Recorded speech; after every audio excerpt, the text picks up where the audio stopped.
semuanya, perkenalkan nama saya Koma R. Agustin dari kelas 10-8 nomor absen 15. Hari ini saya akan mempresentasikan tentang materi Kesultanan Samudra Pasai. Untuk itu, yuk simak materi berikut. Saya akan membahas tentang letak Kesultanan Samudra Pasai. Samudra Pasai atau Samudra Darussalam adalah kerajaan Islam pertama di Nusantara. Letaknya di pantai utara Sumatera, dekat Perla atau Malaysia. Kesultanan ini didirikan oleh Murasilu yang bergelar Sultan Malik Al-Saleh sekitar tahun 1267 Masehi.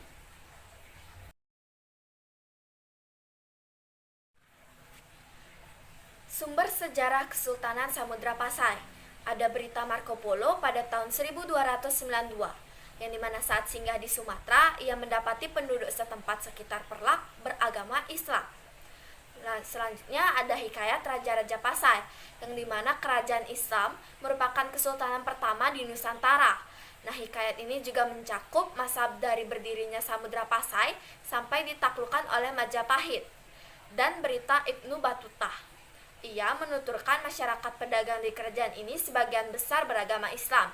Ia juga menyebutkan kerajaan ini sebagai sebuah pelabuhan yang ramai dan banyak disinggahi kapal-kapal dari Tiongkok, India, dan dari Nusantara sendiri.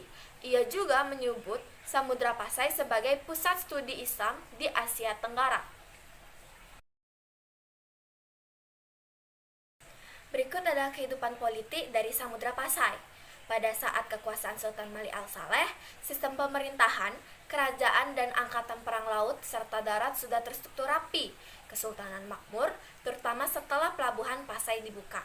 Selanjutnya, saat Muhammad Malik Az-Zahir berkuasa, Samudra Pasai telah memiliki hubungan dagang dengan Tiongkok, Gujarat, dan juga Benggala dengan komoditas utama seperti lada, kapur barus, dan juga emas.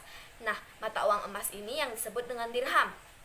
Lalu saat kekuasaan Mahmud Malik Az-Zahir, Pasai mencapai masa keemasan, yaitu berupa aktivitas perdagangan, berkembang pesat, dan menjadi bandar transit dan juga pusat perdagangan internasional. Lalu dilanjutkan dengan Ahmad Malik Az-Zahir, Pasai mendapat serangan dari Majapahit, terjadi perang 3 hari 3 malam, sehingga Pasai kalah dan rakyat Pasai tercerai-berai. Berikut saya akan membahas tentang kehidupan sosial di Samudra Pasai. Nah, kehidupan sosial Pasai ini diatur menurut aturan dan hukum Islam. Hubungan antara sultan dan rakyat berjalan dengan sangat baik. Dalam menjalankan pemerintahannya, sultan didampingi oleh para ulama yang berfungsi sebagai penasihat. Masa kejayaan Kesultanan Samudra Pasai. Kesultanan Samudra Pasai mengalami puncak kejayaan pada abad 13 dan 14. Berikut beberapa faktor yang menyebabkan kejayaan Kesultanan Samudra Pasai. Yang pertama, letaknya strategis, berada pada jalur perdagangan yang menghubungkan Asia Tenggara dengan India, Timur Tengah, dan juga Tiongkok. Yang kedua, menghasilkan komoditas perdagangan yang berharga seperti lada, sutra, emas, dan juga kapur barus. Lalu yang ketiga, menerapkan sistem diplomasi yang baik dengan kerajaan-kerajaan lain. Yang keempat, menjadi pusat penyebaran agama Islam di Asia Tenggara. Kesultanan Samudra Pasai sebagai kerajaan Islam pertama di Indonesia memiliki peran penting dalam penyebaran agama Islam di Asia Tenggara. Nah, berikut adalah peran dari Kesultanan Samudra Pasai. Yang pertama, mendirikan masjid dan juga pesantren sebagai tempat mengajarkan agama Islam. Yang kedua, mengirim mubalik ke berbagai wilayah di Asia Tenggara untuk menyebarkan Islam. Yang ketiga, menerjemahkan teks-teks Islam dari bahasa Arab ke bahasa Melayu. Lalu yang keempat, membangun hubungan diplomatik dengan kerajaan-kerajaan di Asia Tenggara dan membantu kerajaan tersebut dalam menerapkan syariat Islam. Keruntuhan Kesultanan Samudra Pasai. Kesultanan Samudra Pasai runtuh oleh Portugis pada tahun 1521 yang sebelumnya telah menaklukkan Malaka pada tahun 1524. Dan kemudian pada tahun 1524, Pasai masuk dalam Kesultanan Aceh.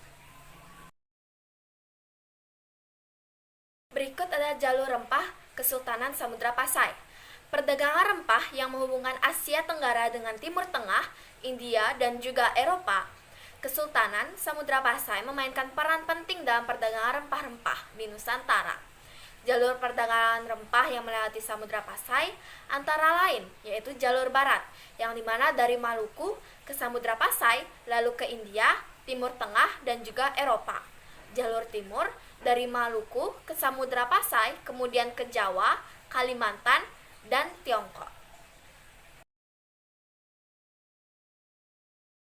Nah, yang terakhir adalah peninggalan-peninggalan Kesultanan Samudra Pasai. Yang pertama ada nisan Sultan Malik Al-Saleh, lalu yang kedua ada lonceng Cakradonia, dan yang terakhir adalah uang emas atau yang bisa kita sebut dengan dirham.